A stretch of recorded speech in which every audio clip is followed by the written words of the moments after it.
নমস্কার বন্ধুরা, welcome to my channel SB explorer. তো বন্ধুরা, সকলকে জানাই শুভ সকাল।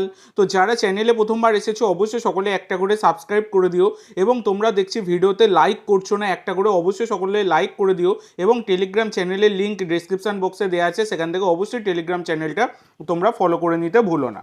তো প্রথমেই যে আপডেটটা দিয়ে শুরু করতে চলেছি সেটা হচ্ছে, গতকালকে ইস্ট বেঙ্গল তারা জামশেদপুর এফসির মুখোমুখি হয়েছিল, এবং যেখানে ইস্ট বেঙ্গল 2-1 গোলে পরাজিত হয়েছে। এই মরশুমের প্রথম হার ইস্ট বেঙ্গলের। তো ব্যাপারটা হচ্ছে, দেখো, ইস্ট বেঙ্গল, আমি তোমাদেরকে এর আগের ম্যাচেই বলেছিলাম যে সমস্ত দলের এগেনস্টে ইস্ট বেঙ্গল খেলেছে তারা অপেক্ষাকৃত সহজ প্রতিপক্ষ। তো কালকে কিন্তু প্রমাণ হয়ে গেল ইস্ট বেঙ্গলের কি কঙ্কালসার চেহারা, যেখানে ইজ্জেজারিকে খুঁজেই পাওয়া গেল না, অ্যান্টনকে তো আরও বেশি খুঁজে পাওয়া যায়নি, আর মিগুয়েলকে বোতলবন্দি করে রাখলো মানে জামশেদপুরের প্লেয়াররা। মানে তোমরা কালকের ম্যাচটা আশা করি সকলেই দেখেছো, যারা দেখেছো সকলেই বুঝতে পারবে। তো একটা জিনিস আমি এখানে বলতে চাই, প্রত্যেকটা সিজনেই বলে থাকি, ইস্ট বেঙ্গল একটা দুটো ম্যাচ জেতার পর অতিরিক্ত ওভার কনফিডেন্স হয়ে যায়, যার ফলস্বরূপ তাদেরকে কিন্তু গোটা পুরো সিজনটাই খুবই খারাপ অবস্থার মধ্যে থাকতে হয়, যেটা কিন্তু গতকালকের ম্যাচেও দেখা গেছে। জামশেদপুর কিন্তু ইস্ট বেঙ্গলের রক্ষণ ভাগের যে কঙ্কালসার চেহারা সেটা কিন্তু একদমই চোখে ধরিয়ে দিয়েছে। শুধুমাত্র একটা জিনিস, মেসি বাউলির গোলটা যে ক্যান্সেল হয়েছিল জামশেদপুরের, সেটা কিন্তু মানে কন্ট্রোভার্সিয়াল ডিসিশন আর কি, এখনও অবধি কিন্তু রয়েছে। ওই গোলটা যদি অ্যালাউ হতো তাহলে কিন্তু 3-1 গোলের জয়লাভ করতে পারতো জামশেদপুর। তো কালকে ইস্ট বেঙ্গলের খেলা, অ্যাটাক করেছে ঠিকই, কিন্তু গোলে কনভার্ট করতে পারেনি, কারণ ইজ্জেজারিকে বোতলবন্দি করে দেওয়া হয়েছিল, আর মিগুয়েলকেও বোতলবন্দি করে দেওয়া হয়েছিল। তো তোমাদের কি মনে হয় এই বিষয়টা নিয়ে অবশ্যই সকলে কমেন্ট করে জানাতে ভুলো না। তো এর পরবর্তী যে আপডেটটা তোমাদের সাথে শেয়ার করতে চলেছি সেটা হচ্ছে, এবার মোহনবাগানের প্রাক্তন চ্যাম্পিয়ন কোচ জোসে মোলিনা তিনি কিন্তু বড় গুরুদায়িত্ব পেলেন। তো ব্যাপারটা হচ্ছে, হন্ডুরাস জাতীয় দলের হেড কোচ হলেন কিন্তু হোসে মোলিনা। তো হোসে মোলিনার প্রধান টার্গেট হচ্ছে 2030 ওয়ার্ল্ড কাপে কিন্তু হন্ডুরাসকে কোয়ালিফাই করানো। এইটা কিন্তু জোসে মোলিনার প্রধান টার্গেট। তো ব্যাপারটা হচ্ছে, এইটা কিন্তু মোলিনার জন্য একটা বিশাল বড় গুরুদায়িত্ব। তিনি আইএসএল এর কোচ ছিলেন, সেখান থেকে পার্ট ওয়ে হওয়ার পর তিনি বর্তমানে কিন্তু একটা বিশাল বড় দলের, হন্ডুরাসের মতো জাতীয় দলের হেড কোচ পদে নিযুক্ত হলেন। তো এর পরবর্তী যে আপডেটটা তোমাদের সাথে শেয়ার করব সেটা হচ্ছে, আজকে মোহনবাগানের ম্যাচ রয়েছে সন্ধ্যেবেলা 7:30 থেকে মোহামেডানের এগেনস্টে ডার্বি রয়েছে। সেই ডার্বির আগে বড় সুবিধা কিন্তু পেয়ে গেল মোহনবাগান। তো ব্যাপারটা হচ্ছে, গতকাল ইস্ট বেঙ্গল তারা কিন্তু হেরেছে, এবং হারার ফলে পয়েন্টস টেবিলে অনেকটাই উথাল পাতাল হয়ে গেছে। তো ইস্ট বেঙ্গল কালকে যদি জয়লাভ করতো তাহলে কিন্তু তারা 1 নম্বরে মানে বসেছিল, সেখানেই আরও কিন্তু তারা জাঁকিয়ে বসতো, কিন্তু সেটা হলো না। ইস্ট বেঙ্গল তারা 1 নম্বর থেকে 3 নম্বরে নেমে গেছে।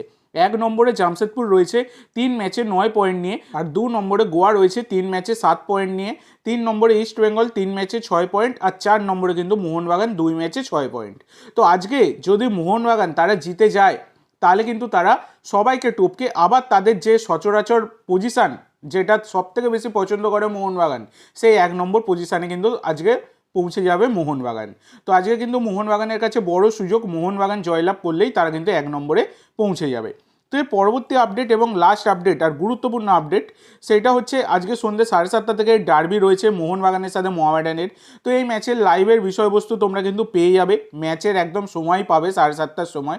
সেই কারণে অবশ্যই তোমরা যারা বিষয়বস্তু চাও, লাইভের বিষয়বস্তু, অবশ্যই এসবি এক্সপ্লোরার ইউটিউব চ্যানেলটা সাবস্ক্রাইব করে রাখো, এবং এসবি এক্সপ্লোরার টেলিগ্রাম চ্যানেলটা অবশ্যই সাবস্ক্রাইব করে রাখো। তো অবশ্যই সাবস্ক্রাইব করে রাখলে তোমরা কিন্তু লাইভের বিষয়বস্তু পেয়ে যাবে, এইটাই হচ্ছে ব্যাপার। তো যাদের দরকার লাইভের বিষয়বস্তু, সাবস্ক্রাইব করে রাখাটা মাস্ট। তো এবার মোহনবাগানের কোচ লোবেরা কেমন দল সাজাতে পারেন, তো দেখো, আজকে 4-4-2 বা 4-2-3-1 ফরমেশনে দল সাজাতে পারেন লোবেরা। তো 4-4-2-তে হলে তোমাদেরকে বলি, গোলকিপার ভিশাল কাইত, 4 জন ডিফেন্ডার, রাইট ব্যাকে অময় বা অভিষেক টেকচাম, লেফট ব্যাকে সুভাশিস, সেন্টার ব্যাকে মেহতাব এবং আলবার্টো, 4 জন মিডফিল্ডার, রাইট উইংয়ে মনভীর, লেফট উইংয়ে লিস্টন, সেন্টার মিডফিল্ডে দিমি এবং আপুইয়া, 2 জন ফরওয়ার্ডস জেমি এবং জেসন। আর এইদিকে 4-2-3-1 ফরমেশনে যদি হয় তাহলে গোলকিপার আর 4 জন ডিফেন্ডার সেই একই আগেরটারই মতো, 2 জন ডিফেন্সিভ মিডফিল্ডার আপুইয়া আর থাপা, 3 জন অ্যাটাকিং মিডফিল্ডার, রাইট মিডফিল্ডে মনবীর বা লিস্টন, লেফট মিডফিল্ডে খেলবেন লিস্টন বা রবসন, সেন্টার অ্যাটাকিং মিডফিল্ডে দিমি পেতাতোস, 1 জন ফরওয়ার্ডস জেমি বা জেসন। তো দেখো বন্ধুরা, একটা জিনিস আমরা কিন্তু দেখতে পাচ্ছি, মোহনবাগানের প্রচুর গোল মিস হচ্ছে। তো সেক্ষেত্রে জেমি জেসন দুজনকে একসাথে খেলালে কিন্তু অনেকটাই বেটার হয়, আরও বেশি অ্যাটাক হবে। আর একটা জিনিস, লিস্টন কোলাসোকে ডান দিক থেকে বাঁ দিকে সরালেই বেটার হবে, কারণ বাঁ দিকেই সব থেকে বেটার খেলে কিন্তু লিস্টন। তো সেক্ষেত্রে লিস্টনকে ডান দিক থেকে তার সচরাচর পজিশন বাঁ দিকে যদি সরিয়ে দেওয়া হয় এটা কিন্তু বেটার হবে। তো তোমাদের কি মতামত অবশ্যই জানিও। আর এদিকে মোহামেডান তারা কিন্তু 4-4-2 ফরমেশনে দল নামাবে।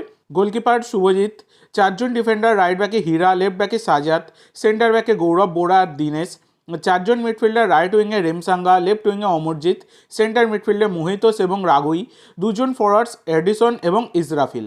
তো এইরকম কিন্তু হতে পারে মোহামেডানের প্লেইং 11। তো তোমাদের মতে দুই দলের বেস্ট প্লেইং 11 কী হতে পারে অবশ্যই সকলে কমেন্ট করে জানাতে ভুলো না। তো আজকের জন্য এইটুকু বন্ধুরা, ভিডিওটি ভালো লাগলে অবশ্যই লাইক করো, শেয়ার করো, আমার চ্যানেলে প্রথমবার এসে থাকলে চ্যানেলটি সাবস্ক্রাইব করো আর কমেন্ট করে জানাও ভিডিওটি কেমন লাগলো। ধন্যবাদ।